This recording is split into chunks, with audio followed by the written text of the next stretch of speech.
bagaimana dalam toleransi dalilnya sangat banyak sekali. Salah satunya adalah surat Al-Kafirun. Mari kita baca surat Al-Kafirun secara bersama.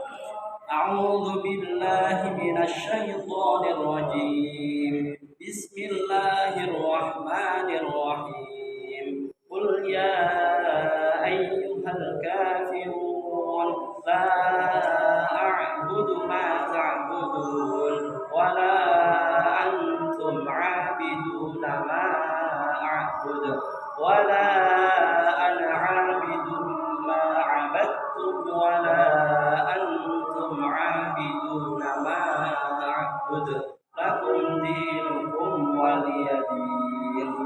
Artinya, katakanlah wahai Muhammad, hai orang-orang kafir, aku tidak akan menyembah apa yang kamu sembah dan kamu bukan penyembah apa yang aku sembah, dan aku tidak akan pernah menjadi penyembah yang apa kamu sembah, dan kamu tidak pernah pula menjadi penyembah apa yang aku sembah.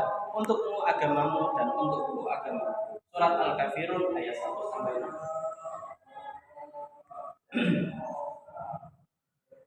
Surat Al-Kafirun tadi turun sebelum Nabi melakukan hijrah, artinya termasuk kelompok surat Makkiyah, yang mana dahulu di sekitar Ka'bah sebelum Islam tersebar luas masih banyak diliputi oleh berhala-berhala.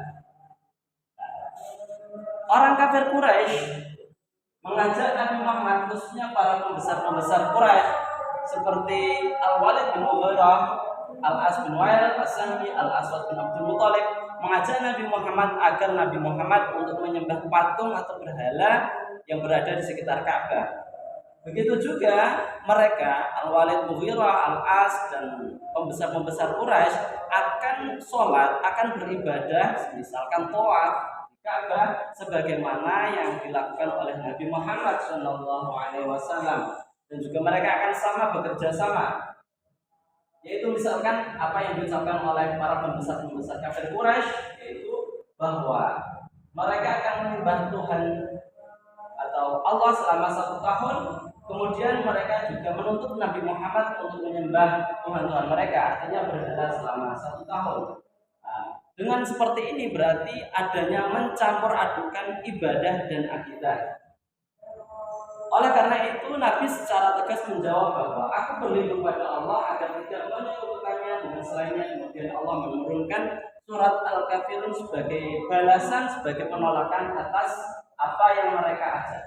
Kemudian Nabi Muhammad menuju Masjidil Haram yang saat itu berkumpul para pembesar Quraisy, kemudian membacakan surat Al-Kafirun sehingga mereka para kafir Quraisy mengubah siasat mereka, yaitu dengan cara sekarang memainkan peranan secara fisik atau kekerasan berupa mengintimidasi, melukai, dan menyiksa terhadap Nabi dan para sahabatnya sehingga para sahabat-sahabat Nabi berhijrah ke Madinah.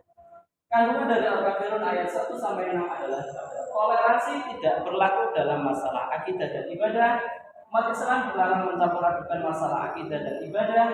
Kemudian tata cara beribadah dalam Islam telah ditentukan oleh Allah dan Rasulullah. Toleransi hanya dibenarkan dalam bidang sosial kemasyarakatan dan hubungan antar umat manusia atau muamalah, serta kebebasan bagi siapapun untuk memeluk agama apapun yang menjadi keyakinannya.